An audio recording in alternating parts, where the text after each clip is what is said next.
नमस्कार, यो हो न्यूज 24 टेलिभिजन। बेलुका 8 बजेको न्यूज बुलेटिनमा स्वागत छ। पछिल्ला दिनमा एकाएक संघीयताप्रति प्रश्नहरू उठ्न र उठाउन थालिएको छ। संघीयता अँगालिएको 5 वर्षमा देश र जनताले के पाए? संघीयता कति लाभकारी भयो? संघीयताले लोकतन्त्र बलियो भयो कि कमजोर भयो? यी प्रश्नमा गम्भीर बहस यति बेला हुनु जरुरी छ। संघीयता भनेको झ्यालझ्यालमा मन्त्रालय र घर घरमा मन्त्री उत्पादन गर्ने र तिनलाई ज्वाइँ पाले सर घिउ र भात खुवाएर पाल्नुपर्ने प्रदेश सरकारबाट राष्ट्र र जनताका लागि कुनै पनि लाभ भएको देखिएन। ऐजेरू भन्दा भिन्न हुन सकेन संघीयता भनेर पनि भन्ने गरिन्छ। केन्द्र सरकार, प्रदेश सरकार र स्थानीय सरकार, यी 3 सरकार मध्ये प्रदेश सरकार भनेको लोकतन्त्रमा लागेको क्यान्सर जस्तो हुन पुग्यो। पार्टीका नेताहरूले आफ्ना समर्थकलाई पुरस्कार दिने निकाय बाहेक केही पनि हुन सकेन। अनावश्यक रूपमा 6 खर्ब भन्दा बढी खर्च गरेर नतिजा केही पनि ननिस्किएपछि पार्टी भित्रै प्रदेश सरकारको औचित्य नरहेको चर्चा हुन थालेको छ। प्रदेश सरकारकै कारण पनि जनअसन्तुष्टि चुलिएर गएको र अर्को विद्रोह छिटो हुने कारण बनेको निष्कर्ष नेताहरूले नै निकाल्न थालेका छन्। शासन व्यवस्था एकात्मक कि संघीय हुने यो तय गर्ने काम दलहरूकै हो, तर जुन शासन स्वरूप भए पनि मुलुकको समृद्धि र प्रगति नै खोज्ने हो। अपेक्षा सुशासनकै हो। संघीयता आफैमा सही वा खराब भन्ने होइन, यो त त्यसलाई हाँक्नेहरूको क्षमता र इच्छा शक्तिमा भर पर्ने कुरा हो। संघीयताले जनतालाई सुविधा प्रदान गर्ने हो, तर संघीयता दिनानुदिन सुके लुतो बन्दै जाँदा अझै कति वर्ष यसको संक्रमणकाल लम्बिने हो, अनिश्चित बन्दै गएको छ। अब न्यूज बुलेटिनका हेडलाइन्स। संघीयताबारे राजनीतिक क्षेत्रमा एकाएक बहस। परिवर्तनकामी शक्तिहरूबाटै प्रदेश संरचनाप्रति प्रश्न।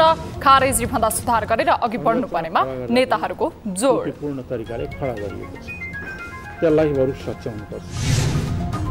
न्यायपालिकाको विकृति अन्त्यका लागि न्याय परिषदको आशलाग्दो सक्रियता। 11 दिनमा 5 न्यायाधीशलाई पदमुक्त गर्न सिफारिस। 125 उजुरी मध्ये 1 दर्जनको छानबिन अन्तिम चरणमा।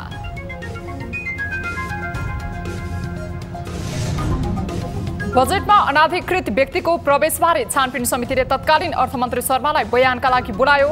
सीसीटीभी फुटेज अझै उपलब्ध भएन। भरपर्दो प्रमाणको खोजी जारी। अब यसभित्रको चाहिँ त्यो हार्ड डिस्कको अवस्था कस्तो छ, अब त्यसमा पनि यो भर पर्छ। 2.25 अर्ब खर्चेर चोभारमा बनेको सुक्खा बन्दरगाह उपयोगविहीन। 500 मध्ये 12 कन्टेनर मात्र सञ्चालनमा। लगानीको सामा ब्याज भुक्तानी गर्नै कठिन। एक्सपोर्टलाई बढाउने, इम्पोर्टलाई सहज बनाउने। र श्रीलङ्कामा राष्ट्रपति निर्वाचनका लागि 3 जना बीच प्रतिस्पर्धा। कार्यवाहक राष्ट्रपति विक्रमासिंघेको पकड बलियो भएको विश्लेषण।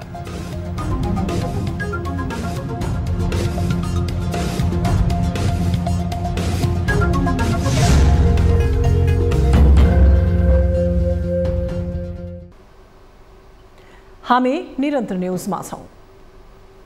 नेपालले संघीयताको अभ्यास गरेको 5 वर्ष पुग्दैछ। केन्द्र सरकार र प्रदेश सरकारहरूले 5 वर्षीय कार्यविधि पूरा गर्दै गर्दा संघीयतामाथि बहस प्रारम्भ भएको छ। संघर्षको उपलब्धिमा संघीयता पनि हो, तर एक कार्यकालको काम पूरा नहुँदै यसप्रति पुनः बहस सुरु भएको छ। यो बहस छोटो समयको निष्कर्ष हो वा मिडिया ट्रायल हो भन्ने कुरा पेचिलो बनेको छ। एक रिपोर्ट। संघीयता मूलतः राजनीतिक दलहरूको एजेन्डा हो, तर संघीयताको अनुभूति गर्नु आम सर्वसाधारणको विषय हो। यसको कार्यान्वयन गर्नु र गराउनु सरकार र दलहरूको दायित्व हो। मुलुक संघीयतामा गएको 5 वर्ष पुग्दै गर्दा संघीयतामाथि अनेक प्रश्न उठ्न थालेका छन्। थोरै जनसङ्ख्या र सानो भूगोल भएको देशमा 7-7 वटा प्रदेश किन? संघीयता खर्चिलो भयो, यति धेरै सांसद र मन्त्रीहरू किन पाल्नु पर्यो जस्ता प्रश्नहरू उठ्न थालेका छन्। नेपाली कांग्रेसको केन्द्रीय समितिको बैठकमा समेत यो विषयले प्रवेश पायो। कांग्रेसका नेताहरू समेत संघीयताबारे सोच्नुपर्ने बताउन थालेका छन्। आर्थिक हिसाबले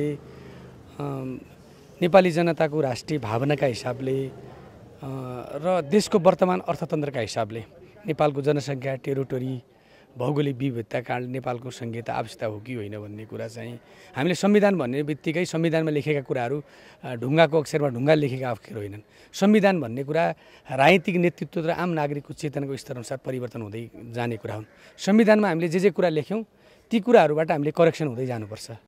सामाजिक सञ्जालहरूमा संघीयता विरुद्धका गतिविधिहरू एकाएक बढेका छन्। केही दिन अघि एमाले अध्यक्ष केपी शर्मा ओलीले संविधान बनाउने बेलामा संघीयताबारे गल्ती भएको बताए।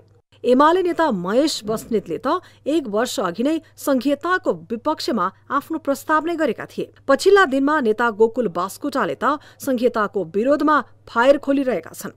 तर पूर्व मुख्यमन्त्री एवं नेकपा एमालेकी उपाध्यक्ष अष्टलक्ष्मी साक्यको विचारमा संघीयतामा कार्यान्वयनमा जोड दिन अझै आवश्यक छ। संघीयताको विकल्प अरू केही हुन सक्दैन अहिले। त्यसैले संघीयताको विरुद्धमा कुराकानी गर्न कसैलाई पनि छुट पनि छैन। किन यो संविधानकै संघीय लोकतान्त्रिक गणतन्त्र भनेर हामीले बलिदान पश्चात हैन संघीय जुन चाहिँ हामीले संविधान निर्माण गरिरहँदाखेरि यो आवश्यकता महसुस गरेर व्यापक रूपबाट छलफल गरेर नेपाल अब संघीयतामा जानुपर्छ र संघीय संरचनामा गएर संघीय लोकतान्त्रिक गणतन्त्र घोषणा गरेर समाजवादको लक्ष्य प्राप्त गर्नुपर्छ भनेर त्यो निष्कर्षका साथ चाहिँ संविधान बन्यो। सुरुदेखि नै संघीयताको विपक्षमा उभिएकाहरूले शासन प्रणालीबारे प्रश्न उठाउनु स्वाभाविक देखिए पनि परिवर्तनका पक्षहरू र ठूला दलकै नेताहरूले यसबारे बहस गर्न थालेका छन्। संघीयताको पक्षधरहरू भने यसको कार्यान्वयनमा धेरै नै कमी कमजोरी भएको बताउँछन्। प्रदेशले संघीयताको पूर्ण अभ्यास नै गर्न नपाएको उनीहरूको बुझाइ छ। संघीयता कार्यान्वयनमा धेरै त्रुटि भए पनि यसको विकल्प नभएको यसका पक्षधरहरूको तर्क छ। संघीयताको ढाँचा बनाउँदाखेरि संरचना खडा गर्दाखेरि त्रुटिपूर्ण तरिकाले खडा गरिएको छ। त्यसलाई बरु सच्याउनुपर्छ। 7 प्रदेशलाई सच्याएर 10+1 10 प्रदेशको अवधारणामा जाने हो भने यी समस्याहरू हल भएर जान्छन् र संघीयताको विकल्प अर्को केही हुन सक्दैन। यसमा कमी कमजोरी छ, यसलाई सुधारेर जानुपर्छ। अर्को कुरा, संघीयता त अहिले कार्यान्वयन नै भएको छैन। के प्रहरी समायोजन भयो त? प्रदेश प्रहरी बनिसक्यो, प्रदेश निजामतीहरू बनिसके। संविधानले संघ, प्रदेश र स्थानीय तह सहित 3 तहको सरकारको व्यवस्था गरेको छ। संविधानको एक खम्बा संघीयता भएकोले यसबाट पछि हट्दा संविधानको मूल विशेषता नै हट्ने बुझाइ संविधानका जानकार एवं कांग्रेसका नेता रमेश लेखको छ। उनी कमी कमजोरीबाट पाठ सिकेर सच्याउँदै जान उपयुक्त ठान्छन्। हामीले संघीयताको राम्ररी कार्यान्वयन गर्यौं कि गरेनौं, यो कार्यान्वयनको समस्या हो कि कार्यान्वयनमा त्रुटि हो कि संघीयता आफैमा त्रुटिपूर्ण व्यवस्था हो? संघीयता त्रुटिपूर्ण व्यवस्था होइन, तर यसको कार्यान्वयनमा समस्या छ। त कार्यान्वयन गर्ने त हामीले हो नि। अनि समस्या हामीमा हुने अनि दोष संविधानलाई दिने कुरा बेठिक हो। त्यसो भएको हुनाले यो संघीयता अहिले बदल्नुपर्ने, फेर्नुपर्ने कुरा होइन।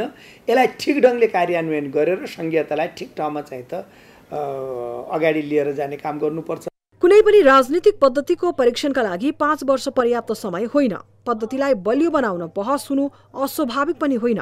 सत्ता र शक्तिकै लागि हानाथाप गर्ने र सक्दो फाइदा उठाउन व्यस्त राजनीतिक दलहरूले संघीयता कार्यान्वयनका सन्दर्भमा देखिएका समस्याहरूलाई समाधान गर्नेतर्फ ध्यान नदिने हो भने संघीयताप्रति यस्ता प्रश्न अझै उठ्ने निश्चित छ। न्यूज 24 टेलिभिजनका लागि क्यामेरामा सुनिल गुरुङका साथ टिभी जर्नलिस्ट प्रकाश बमको रिपोर्ट। मुलुकमा 3 तहको सरकार छन्।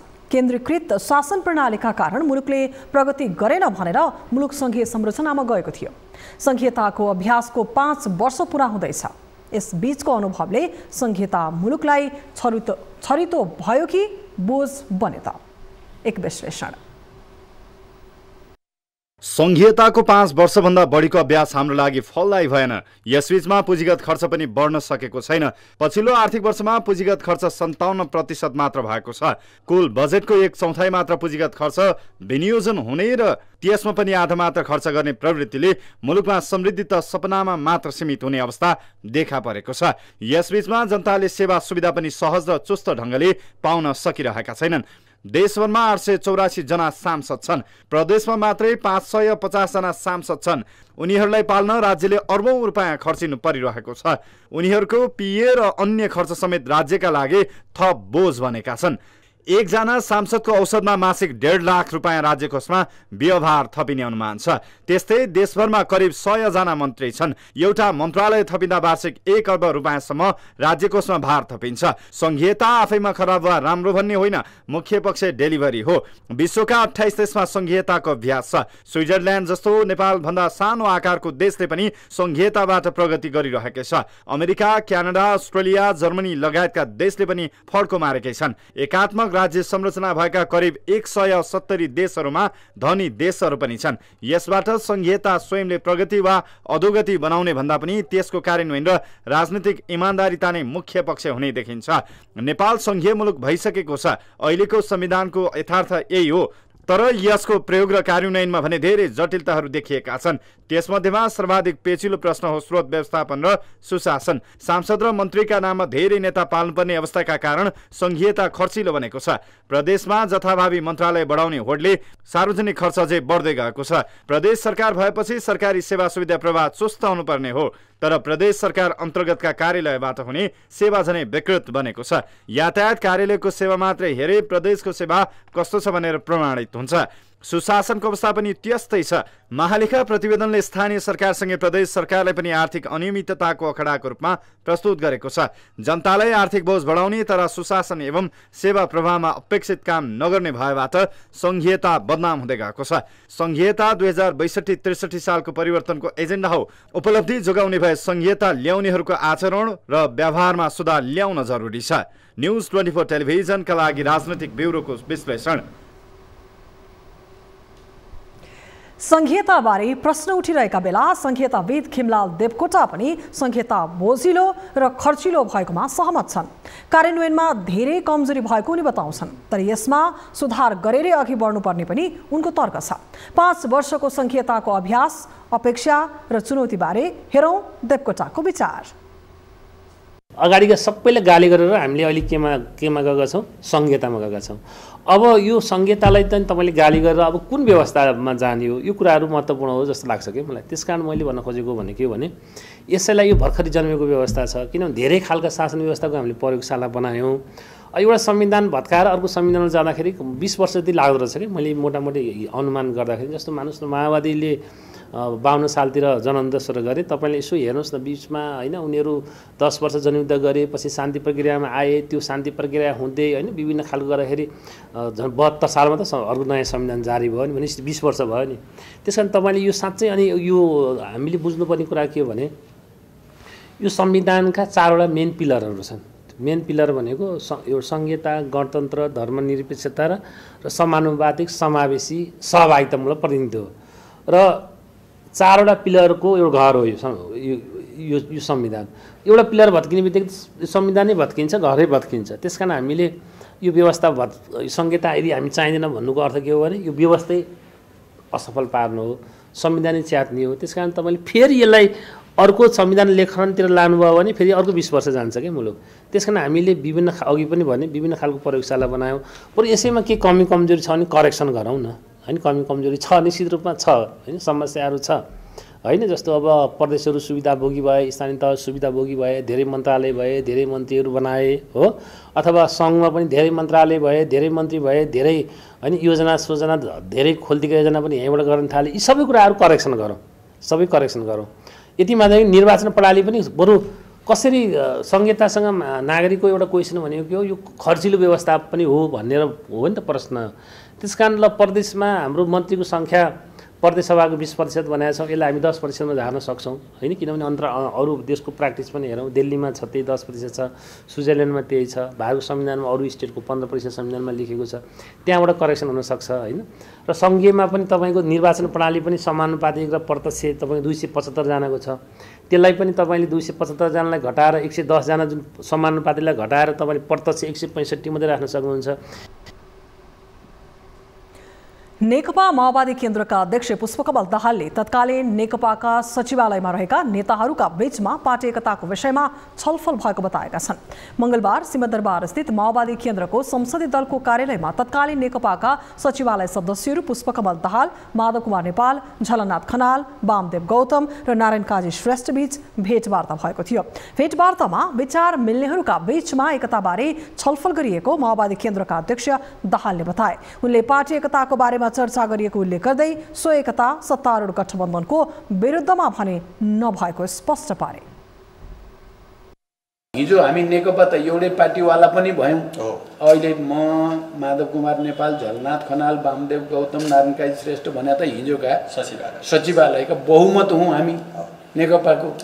त्यसो भएको हुनाले विचार मिल्नेहरूको बीचमा एकताको सम्भावना बारे पनि हामी छलफल गरिरहेका छौँ। त्यो भनेको यो गठबन्धन विरुद्ध भने होइन। अध्यक्ष दाहालले गठबन्धन कायम राखेर जानमा कसैको पनि आपत्ति नभएको जनाए। उनले गठबन्धनलाई प्रभावकारी बनाउने बारे पनि छलफल भएको जनाए।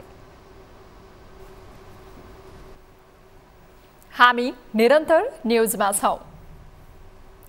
जिल्ला अदालत काठमाडौँका न्यायाधीश राजकुमार कोइरालालाई घुस प्रस्ताव गरेका अधिवक्ता रुद्रप्रसाद पोखरेल विरुद्ध नेपाल कानुन व्यवसाय परिषदले सार्वजनिक सूचना जारी गरी स्पष्टीकरण माग गरेको छ। स्पष्टीकरणका लागि जारी भएको म्याद बुझ्न नमानेको र आफ्नो कार्यालय बन्द गरेर सम्पर्कविहीन भएपछि परिषदले राष्ट्रिय दैनिकमा मंगलबार सार्वजनिक सूचना निकालेर 7 दिनभित्र स्पष्टीकरण दिन भनेको छ। पोखरेलले न्यायाधीश कोइरालालाई घुस लिने प्रस्ताव गरेको अडियो सार्वजनिक भएपछि परिषदले छानबिन गरिरहेको छ। सार्वजनिक सूचना निकाल्नु अघि परिषदले पोखरेलको घर, कार्यालय र झापा स्थित पुरानो स्थायी ठेगानामा समेत म्यादको पत्र पठाएको थियो। तर पठाएको पत्र समेत केही ठाउँबाट फिर्ता आएपछि परिषदको अनुशासन समितिमा भएको छलफल अनुसार सूचना निकालिएको हो। सिभिल सहकारीका तत्कालीन अध्यक्ष इच्छाराज तामाङ विरुद्ध काठमाडौँ जिल्ला अदालतमा चलिरहेको मुद्दामा आरोपित तामाङलाई धरोटीमा छाड्न अधिवक्ता पोखरेलले न्यायाधीश कोइरालासँग गरेको घुस लेनदेनको अडियो सार्वजनिक भएको थियो। अधिवक्ता पोखरेल र न्यायाधीश कोइराला बीचको अडियो न्युज 24 टेलिभिजनको सीधा कुरा जनतासँग कार्यक्रम मार्फत सार्वजनिक भएदेखि उनी सम्पर्कविहीन भएका छन्। प्रधान न्यायाधीश चोलेन्द्र शमशेर जबरा विरुद्ध प्रतिनिधि सभामा दर्ता गरिएको महाभियोग अलपत्र अवस्थामा छ। महाभियोगको प्रस्ताव दर्ता भएको 5 महिना पूरा हुँदा पनि प्रक्रिया अघि बढेको छैन। आफैले चलाएको अस्त्रलाई तार्किक निष्कर्षमा नपुर्याउँदा कांग्रेस र माओवादीको रणनीतिप्रति प्रश्न उठेको छ। एक रिपोर्ट।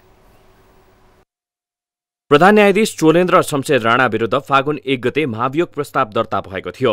कांग्रेस, नेकपा माओवादी केन्द्र, नेकपा एकीकृत समाजवादी सहितका 98 सांसदको हस्ताक्षर सहित प्रधान न्यायाधीश विरुद्ध संसद सचिवालयमा महाभियोग प्रस्ताव दर्ता भएको हो। महाभियोग प्रस्ताव दर्ता भएको 5 महिना पूरा भइसक्दा समेत यसको टुङ्गो लागेको छैन। राणा विरुद्ध प्रतिनिधि सभामा दर्ता गरिएको महाभियोग अलपत्र अवस्थामा छ। प्रतिपक्षी नेकपा एमाले यो विषयमा पहिलेदेखि नै आशंका गर्दै आइरहेको थियो। उपाध्यक्ष विष्णु पौडेलको नजरमा महाभियोग प्रस्ताव थाती राख्नु आपत्तिजनक छ। महाभियोग प्रस्ताव आइसकेपछि र संसदले प्रतिनिधि सभाले महाभियोगका बारेमा छलफल गर्नका निम्ति समिति गठन गरिसकेपछि शीघ्र प्रतिनिधि सभाबाट त्यो समितिमा कार्यसूची आउनुपर्ने हो र यो महाभियोगको प्रक्रिया अगाडि बढ्नुपर्ने हो। महाभियोगको प्रक्रिया स्वयं सत्तारूढ दलहरूले यसलाई किन रोकिरहेका छन्, यो आश्चर्यको विषय छ। म आग्रह गर्न चाहन्छु, जोड दिएर भन्न चाहन्छु, यो प्रस्तावलाई छिटोभन्दा छिटो फरवर्ड गरियोस्, अगाडि बढाइयोस्। सत्ता पक्ष अनुकूलको अङ्क गणित नभएकोले यसलाई सरकारले अघि बढाएर असफल बनाउने पक्षमा छैन। त्यस्तै सभामुख अग्निप्रसाद सापकोटाले पनि सत्ता गठबन्धन प्रतिकूल हुने भएकोले अग्रसरता देखाएको छैन। यसबाट महाभियोग प्रस्ताव पारित गर्न नभई राणालाई सर्वोच्चबाट किनारा लगाउने उद्देश्यले मात्रै ल्याइएको बुझ्न सकिन्छ। तर सत्तासीन दलका सांसदहरू भने यो यथार्थलाई अस्वीकार गर्छन्। टेबल गरेर सत्ता पक्षले मात्रै मतदान गर्दा त सो त यो फेल हुन्छ नै, तर स्वयं प्रतिपक्ष पनि महाभियोगको पक्षमा छ। त्यसो भएको हुनाले प्रतिपक्षको पनि विश्वास लिएर प्रतिपक्षको पनि सहमति जुटाएर यो महाभियोग प्रस्तावलाई पारित गर्ने उद्देश्यका साथ हाम्रा शीर्षस्थ नेताहरू छलफलमा हुनुहुन्छ, संवादमा हुनुहुन्छ, सहमति जुटाउने प्रयासमा हुनुहुन्छ। त्यसैले अब चोलेन्द्र शमशेर जबरालाई निकाल्नका लागि मात्रै होइन कि न्यायपालिका शुद्धिकरण गर्नका लागि पनि हाम्रो एउटा राष्ट्रिय सहमति बन्छ र हामी त्यस प्रक्रियातर्फ अगाडि बढ्छौँ। महाभियोग पारित हुन प्रतिनिधि सभामा तत्काल कायम सदस्यको 2/3 मत अर्थात् 181 सांसद चाहिन्छ। यो प्रस्ताव पारित गर्न एमालेका केही सांसद अनिवार्य छ। एमाले बाहेक सबै एक ढिक्का भए पनि महाभियोग पारित हुँदैन। सत्तासीन जसपाले नै महाभियोगको पक्षमा नभएपछि यो प्रस्ताव पारित हुने सम्भावना नै देखिन्न। हैन, हामीले ल्याएको छैन। होइन, सरकारी पक्ष कसले ल्यायो, कुन पार्टी ल्यायो त्यो अलग कुरा, हाम्रो पार्टीले होइन। गठबन्धन अब तपाईँसँग हिँडेर तपाईँले केही गर्नु भने त्यसको जिम्मा मेरो हुन्छ। हामीले गरेको कामको पो जिम्मा हाम्रो हुन्छ त।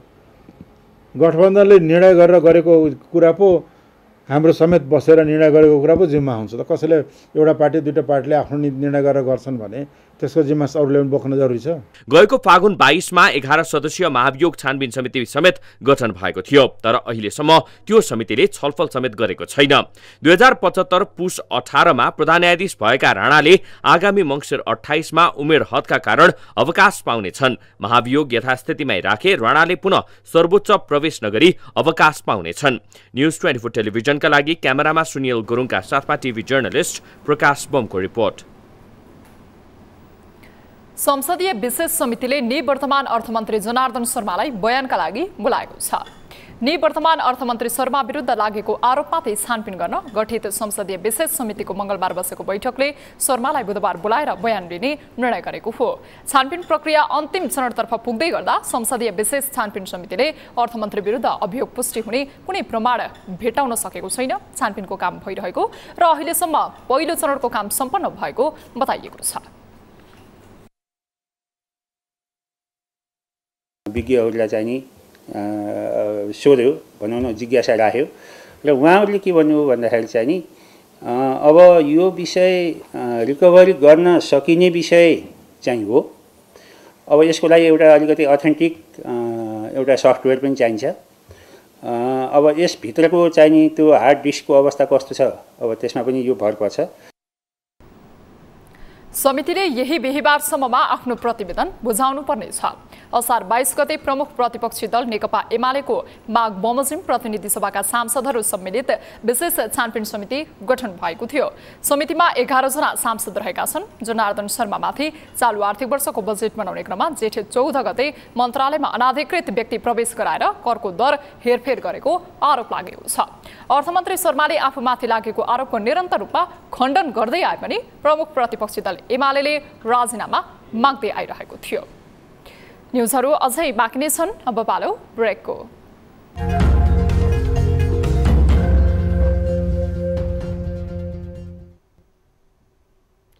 हामी निरन्तर न्युजमा छौँ। सबै क्षेत्रका व्यतिथिलाई स्थिति बचाउने मध्येको सर्वाधिक महत्त्वपूर्ण निकाय हो न्यायालय। तर पछिल्ला वर्षहरूमा नेपालको न्याय क्षेत्र सर्वाधिक विवादमा पर्यो।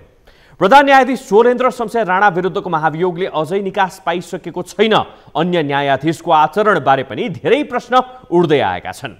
यसै व्यतिथिलाई थोरै भए पनि सम्बोधन गर्न न्यायाधीशहरूमाथि अनुसन्धान र कारबाही गर्ने अधिकार पाएको न्याय परिषदले पछिल्ला दिनमा आशालाग्दो सक्रियता देखाएको छ। एक रिपोर्ट। जुनसुकै क्षेत्रमा पनि केही पात्र खराब हुन सक्छन्, तर उनीहरूका कारण सिङ्गो संस्थालाई बदनाम हुन दिनु हुँदैन। पछिल्ला वर्षहरूमा नेपालको न्याय क्षेत्रमा केही पात्रहरूको कार्य सम्पादन शैली र आचरणका कारण यो संस्थाले नै चर्को आलोचना खेपिरहेको छ। खराब आचरणका पात्रहरू विरुद्ध कारबाही हुन नसक्दा यो प्रवृत्ति मौलाउँदै गएको हो। तर पछिल्ला दिनहरूमा न्याय परिषदले न्यायाधीशमाथिको अनुसन्धानका क्षेत्रमा केही आशालाग्दा निर्णय गर्यो। परिषदले पछिल्लो 11 दिनभित्रै खराब आचरण गर्ने 5 न्यायाधीशलाई कारबाहीको दायरामा ल्यायो। हामी कहाँ आजका मितिसम्ममा उजुरी भन्दाखेरि 125 स्थान उजुरी छन् र त्यसमध्ये अब सबै उजुरीहरूको छानबिनै गर्नुपर्छ, अध्ययन गर्नुपर्छ, गरिराखेको छ। अब त्यसमध्ये पनि 8-10 थान उजुरीहरू अरू विस्तृतमा रहेर छानबिन गर्नुपर्ने प्रक्रिया छन् र छानबिन भइरहेको अवस्था छ। कारबाहीमा परेका न्यायाधीशहरू राकेश कुमार निधि, उच्च अदालत दिपायलको महेन्द्रनगर इजलास, अनिल कुमार शर्मा, काठमाडौँ जिल्ला अदालत, नसुल्लाह अन्सारी, उच्च अदालत सुर्खेतको जुम्ला इजलास, लोकजङ शाही, बर्दिया जिल्ला अदालत, रेणुका शाह, उच्च अदालत दाङको बुटौल इजलास। कारबाहीमा परेका सबै न्यायाधीशमाथि खराब आचरणको उजुरी थियो, तर शाहको हकमा योग्यता नपुगी नियुक्ति भएको उजुरी थियो। यसबाहेक परिषदले काठमाडौँ जिल्ला अदालतका न्यायाधीश राजकुमार कोइरालालाई पनि निलम्बनमा राखेर छानबिन गरिरहेको छ। न्यायाधीश कोइराला र अधिवक्ता रुद्र पोखरेल बीच व्यवसायी इच्छाराज तामाङलाई छुटाउन घुस लेनदेन गरेको अडियो सार्वजनिक भएको थियो। न्युज 24 टेलिभिजनको कार्यक्रम सीधा कुरा जनतासँगले अडियो सार्वजनिक गरेसँगै परिषदको इतिहासमै पहिलो पटक आकस्मिक बैठक बसेर छानबिन समिति गठन गरिएको थियो। न्याय परिषदले यस बीचमा उच्च अदालत तुलसीपुरमा कार्यरत न्यायाधीश बबिता उप्रेतीलाई सचेत गराएको छ। यस्तो छ उजुरीको अवस्था। साउन 3 गते मंगलबारसम्म न्याय परिषदमा न्यायाधीश विरुद्ध 125 उजुरी, 10 वटा उजुरी उप तत्काल निर्णय लिने गरी अनुसन्धान तीव्र। यस्ता छन् आरोपहरू: खराब आचरण, कार्यक्षमता अभाव, बदनीयतपूर्वक कार्य सम्पादन। परिषदले विवादास्पद फैसलाहरू अध्ययन गर्न न्याय परिषदको वरिष्ठ सदस्य एवं न्यायाधीश हरिकृष्ण कार्कीको संयोजकत्वमा 4 सदस्यीय फैसला अध्ययन समिति गठन गरेको छ। बेथिति अन्त्यमा कायम मुकायम प्रधान न्यायाधीश दीपक कुमार कार्की र उनी अध्यक्ष रहेको परिषदको पछिल्लो समयको सक्रियताले न्यायालयमा सुधारको आशा गर्न सकिन्छ। न्युज 24 टेलिभिजनका लागि क्यामेरामा गोपाल पङ्गेनीका साथ टिभी जर्नलिस्ट टङ्ककला तिमेलसेना, काठमाडौँ। काठमाडौँको चोभारमा अरबौंको रकम खर्चिएर सुक्खा बन्दरगाहको निर्माण सम्पन्न भएको लामो समय बितिसकेको छ। सीमा नाकाको चाप कम गर्न, थोरै लागत र समयमा व्यापारीको कार्य सम्पन्न गर्न बन्दरगाहको निर्माण गरिएको हो। उद्देश्य सकारात्मक भए पनि हालसम्म बन्दरगाह पूर्ण रूपमा सञ्चालनमा आउन भने सकेको छैन। पञ्चार एजेन्ट, एलसी, जीपीएस ताला लगायतका समस्याले बन्दरगाह ओझेलमा परेको छ। एक रिपोर्ट। यो काठमाडौँको चोभार स्थित सुक्खा बन्दरगाह हो। निर्माण भयो, सञ्चालनमा पनि आयो, तर अवस्था पट्यार लाग्दो छ। त्यत्रो भौतिक पूर्वाधार तयार गरेर पनि झिनो अंश मात्र प्रयोग भएको छ। बन्दरगाहको निर्माण करिब 3 वर्ष अघि नै भएको थियो। विश्व ब्याङ्कको 1 अर्ब 67 करोड रुपियाँ ऋणमा बन्दरगाह बनाइएको थियो। सीमा नाकाको चाप कम गरी व्यापारीलाई कम लागत र समयमा सुविधा उपलब्ध गराउने उद्देश्य थियो बन्दरगाहको। उद्देश्य सकारात्मक भए पनि हालसम्म बन्दरगाह पूर्ण रूपमा सञ्चालनमा आउन सकेको छैन। बन्दरगाहको क्षमता 500 कन्टेनर छ, तर आश्चर्य अहिले 12 कन्टेनरले मात्र चलेका छन्। सवारीलाई ट्र्याकिङ गर्ने जीपीएस ताला, एलसी र भन्सार एजेन्टको पनि समस्या छ। व्यापारीहरूलाई, व्यवसायीहरूलाई पनि जुन ठाउँबाट काम गरिरहेका छन् उनीहरूलाई एकैचोटि आउनलाई अलिक समस्या भएको हो कि भन्ने हामीले महसुस गरेका छौँ एकातर्फ। अर्कोतर्फ अलिकति प्रचार प्रसारको पनि कमी भएको हो कि प्रचार प्रसार नपुगेको हो कि भन्ने पनि हामीले बेला बेला उद्योगी व्यवसायीहरूलाई बोलाएर छलफल गर्दाखेरि ती विषयहरू पनि उठेका छन्। बन्दरगाहबाट 1 कन्टेनरबाट मात्रै मालवस्तु निर्यात भएको छ, बाँकीबाट सबै आयात भएको हो। गत आर्थिक वर्षमा 9 करोड 50 लाख मालवस्तुको आयात र निर्यातबाट 2 करोड 40 लाख रुपियाँ राजस्व असुली भएको थियो। तर बन्दरगाह पूर्ण सञ्चालनमा नहुँदा राजस्व असुलीले लय समाउन सकेको छैन। व्यापारीले पनि लाभ लिन सकिरहेका छैनन्। उल्टो विश्व ब्याङ्कबाट लिएको ऋणको सामा र ब्याजले ढाड सेक्ने काम मात्र भएको छ। एकातिर हामीलाई अर्थतन्त्रलाई भार परिरहेको छ, हामीलाई स्रोत चाहिँ नि अर्को पूर्वाधार बनाउनु पर्ने स्रोत चाहिँ हामीले त्यहाँ लगाउँछौँ, अन्य पूर्वाधारमा स्रोतको कमी हुन जान्छ। अर्कातिर चाहिँ जुन उद्देश्यले लागत कम गर्ने, एक्सपोर्टलाई बढाउने, इम्पोर्टलाई सहज बनाउने भनेर गरेका छौँ, त्यो कुराहरू हासिल हुँदैन। राज्यले अरबौंको रकम खर्चिएर बन्दरगाह निर्माण सम्पन्न गर्नु सकारात्मक मानिएको छ। तर बन्दरगाह पूर्ण रूपमा सञ्चालनमा नआउँदा राज्यले क्षति बेहोरिरहेको छ। एकातिर विश्व ब्याङ्कको ऋणको बोझ र अर्कोतिर पूर्वाधारको लाभ लिन नसकिएको अवस्था छ।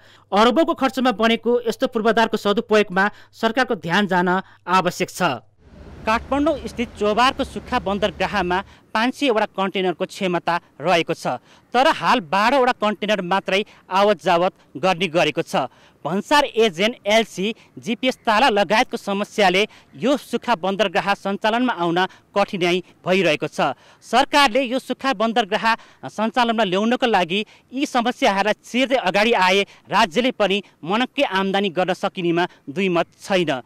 न्युज 24 टेलिभिजनका लागि क्यामेरामा प्रभात थापाका साथमा टिभी जर्नलिस्ट रबिन ठकुरी, काठमाडौँ। हामी निरन्तर न्युजमा छौं। नयाँ आर्थिक वर्ष सुरु भइसकेको छ। सधैँ जसो असार अन्तिमसम्ममा मौद्रिक नीति सार्वजनिक हुने गर्छ। तर मौद्रिक नीति आउन ढिलाइ हुँदा सरकारवालाहरू यस विषयमा चासो दिइरहेका छन्। मौद्रिक नीति कहिले आउँछ भन्ने अन्यल बढेपछि अनेक चर्चा र अड्कलबाजी भइरहेको छ। एक रिपोर्ट। मुलुकको आर्थिक व्यवस्थामा महत्त्वपूर्ण मुद्रा प्रदाय, कर्जा र ब्याजदर व्यवस्थापन मौद्रिक नीतिबाट हुने गर्दछ। त्यसैले मौद्रिक नीतिले हरेक व्यवसायीदेखि सर्वसाधारणसम्मलाई अर्थ राख्ने गर्दछ। तर यति बेला मौद्रिक नीति कहिले सार्वजनिक होला भन्ने अन्यल छ। यसको कारण हो एम अधिकारी प्रकरण। राष्ट्र बैंकका गभर्नर महाप्रसाद अधिकारीले एमालेको एक विभागमा बसेको खुलेपछि 87 नेताहरूले गभर्नरलाई रुचाएका छैनन्। उसै पनि केही समय अघि गभर्नरको निलम्बन प्रकरणको तुस पनि बाँकी नै छ। त्यसैले पनि मौद्रिक नीति आउनमा ढिलाइ भएको हो। तर यस मामिलामा राष्ट्र बैंकका अधिकारीहरू मौन देखिन्छन्। प्रधानमन्त्री शेरबहादुर देउवाले राष्ट्र बैंकको गभर्नर महाप्रसाद अधिकारीलाई समय नै नदिएको बताइएको छ। मौद्रिक नीतिमा ढिलाइ गर्न नहुने जानकारहरू बताउँछन्। तर यसका लागि राष्ट्र बैंकले तयारी नगरेको उनीहरूको बुझाइ छ। यो विवाद आउनुभन्दा पहिले नै गभर्नरले साउनको पहिलो हप्तातिर मौद्रिक नीति आउन सक्छ भन्ने सङ्केत गर्नुभएको थियो। मेरो विचारमा राष्ट्र बैंकको तयारी नै नपुगेको र साउनको पहिलो हप्तातिर ल्याउने हिसाब किताबको तयारी गरेको हुनाले पनि छिटो नआएको हुन सक्छ जस्तो मलाई लाग्छ। राष्ट्र बैंकका पूर्व कार्यकारी निर्देशक नरबहादुर थापाले मौद्रिक नीति मार्फत उद्योगी व्यवसायीलाई भन्दा बैंक तथा वित्तीय क्षेत्रलाई बढी प्राथमिकतामा राख्नुपर्ने बताएका छन्। मौद्रिक नीति कस्तो आउनुपर्छ भन्ने कुरो नेपाल राष्ट्र बैंक ऐन 2058मा स्पष्ट व्यवस्था चाहिँ गरेको छ र राष्ट्र बैंकले मुलुकको विद्यमान आर्थिक र वित्तीय अवस्था के छ त्यसको आधारमा मौद्रिक नीति तर्जुमा गर्नुपर्ने हुन्छ। मौद्रिक नीतिले निरन्तर बढिरहेको शोधनान्तर र चालू खाता घाटा, बढ्दो मुद्रास्फीति, कोभिड पछि बढेको वित्तीय जोखिम र लगानी योग्य स्रोत जस्ता विषय सम्बोधन गर्नुपर्नेछ। विशेष गरी अघिल्लो आर्थिक वर्षमा बैंकहरूमा तरलताको समस्या निकै चुनौतीको रूपमा देखिएको थियो। निक्षेप सङ्कलन, स्रोत व्यवस्थापन जस्ता पक्षलाई प्राथमिकतामा राखेर मौद्रिक नीति ल्याउनु पर्ने सुझाव नेपाल बैंकर्स सङ्घको छ। नयाँ आर्थिक वर्षमा पनि हुने चुनौती, मुख्य चुनौती भनेको चाहिँ स्रोत व्यवस्थापनमै देखिरहेछौँ हामीले। अब हामीले यसको लागि के गर्न सक्ने भने दुई तीनवटा कुराहरू हुन सक्छन् हैन। हामीले यस विषयमा चाहिँ राष्ट्र बैंकलाई रिक्वेस्ट गरेको चाहिँ एउटा त ब्याङ्कहरूले पनि जुन डिबेन्चर बन्डहरू जारी गर्ने, बाहिरबाट पैसा ल्याउने यो कामहरू भइरहेछ। किन हाम्रो आन्तरिक रिसोर्सले मात्र पुगेन, त्यो प्रक्रिया अझ कसरी सहज बनाउन सकिन्छ र यो चाहिँ अलि फास्ट ट्र्याकमा कसरी पैसा ल्याउन सकिन्छ। हेजिङको जुन रिस्कको चाहिँ इस्युजहरू छन्, किन बाहिरबाट पैसा ल्याउनु महँगो पर्छ। विश्व बैंक र अन्तर्राष्ट्रिय मुद्रा कोषले पनि अर्थतन्त्रमा बढ्दो दबाव र बाह्य क्षेत्रको शोधनान्तर र विदेशी मुद्रा सञ्चितको सङ्कुचनको असन्तुलनलाई मध्यनजर गर्दै मौद्रिक नीतिमा कडाई गर्न सुझाव दिँदै आएका छन्। अपेक्षा जे भए पनि मौद्रिक नीतिको अन्यलले अर्थतन्त्रमा देखिएका समस्या सम्बोधनप्रति असर नपरोस् भन्ने अपेक्षा गरिएको छ। न्युज 24 टेलिभिजनका लागि क्यामेरामा गोपाल पङ्गेनीका साथमा टिभी जर्नलिस्ट सृष्टि पराजुली, काठमाडौँ। अब बिजनेस न्युज।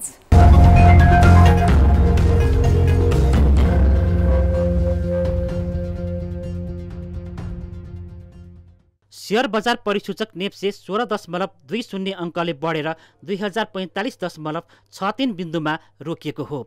213 कम्पनीका 57,13,248 किता शेयर 2,29,93,16,326 रुपियाँको शेयर किनबेच भएका हुन्। ब्याङ्किङ समूहको उपसूचक 6.56, विकास ब्याङ्क 41.58, वित्त कम्पनी 44.20, जलविद्युत 15.95, जीवन बिमा 80.22, उत्पादन तथा प्रशोधन 64.19, माइक्रो फाइनेन्स 81.62, निर्जीवन बिमा समूहको उपसूचक 72.60 अङ्कले बढेका हुन्। कारोबारमा इमर्जिङ नेपाल, गणपति लघुवित्त वित्तीय संस्था, ग्रिन भेन्चर, आइसिएफसी फाइनेन्सका लगानीकर्ताले कमाएका छन् भनी सिभिल ब्याङ्क डिभेन्चर, सनराइज ब्याङ्कको ऋणपत्र, ग्लोबल आइएमई ब्याङ्कको ऋणपत्र, आरबिबी म्युचुअल फन्ड 1, तारागाउँ रिजेन्सी होटेलका लगानीकर्ताले गुमाएका छन्। कारोबार रकमका आधारमा शिवम सिमेन्ट अग्रस्थानमा रहेको छ। कम्पनीले 15,97,71,337 रुपियाँको शेयर किनबेच भएको छ। यस्तै दोस्रो र तेस्रो स्थानमा एभरेस्ट ब्याङ्क र हिमालयन डिस्टिलरी रहेको छ।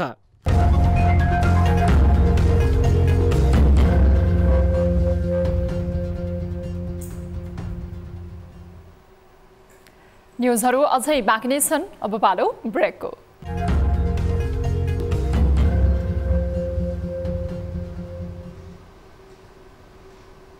हामी निरन्तर न्युजमा छौँ। अब स्पोर्ट्स न्युज।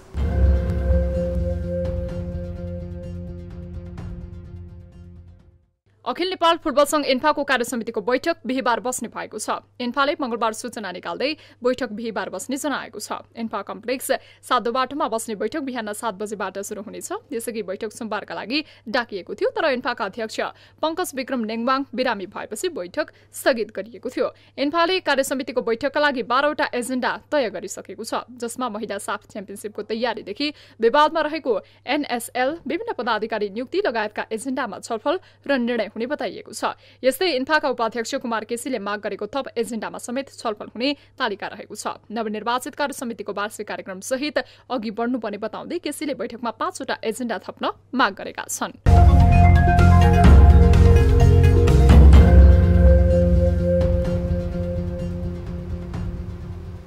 अब वेदर अपडेट।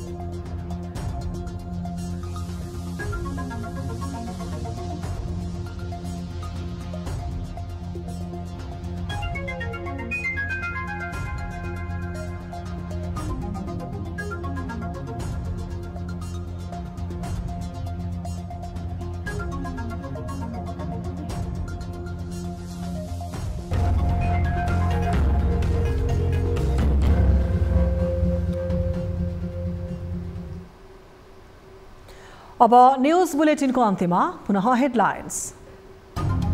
संघीयताबारे राजनीतिक क्षेत्रमा एकाएक बहस, परिवर्तनकामी शक्तिहरूबाटै प्रदेश संरचनाप्रति प्रश्न, खारेजी भन्दा सुधार गरेर अघि बढ्नुपर्नेमा नेताहरूको जोड। त्रुटिपूर्ण तरिकाले खडा गरिएको छ, त्यसलाई बरु सच्याउनुपर्छ। न्यायपालिकाको विकृति अन्त्यका लागि न्याय परिषदको आशालाग्दो सक्रियता, 11 दिनमा 5 न्यायाधीशलाई पदमुक्त गर्न सिफारिस, 125 उजुरी मध्ये 1 दर्जनको छानबिन अन्तिम चरणमा।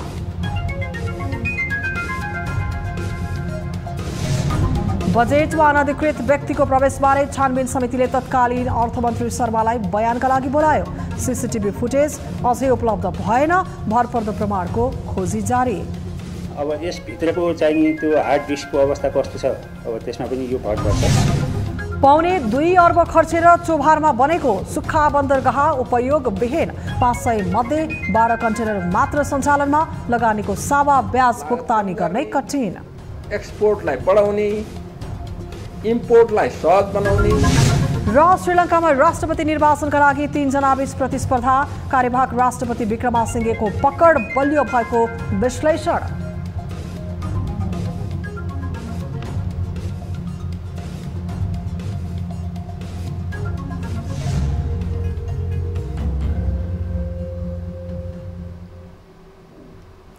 बेलुका 8 बजेको न्युज बुलेटिन अहिलेलाई यति नै। ताली र गालीमा हामीले सोधेको प्रश्नको अन्तिम नतिजा, यसपछि प्रसारण हुने कार्यक्रम सीधा कुरा जनतासँगमा हेर्न सक्नुहुनेछ। थप न्युजका लागि हाम्रो वेबसाइट www.news24nepal.com हेर्नुहोला। साथै हामीलाई फेसबुक, ट्विटर र युट्युबमा पनि फलो गर्न सक्नुहुनेछ। यस्तै मोबाइल, भाइबर र इमेलबाट 24 डेस्कमा समस्या र गुनासो गर्न सक्नुहुनेछ। अहिलेलाई बिदा दिनुहोस्। हामी निरन्तर न्युजमा छौँ। नमस्ते।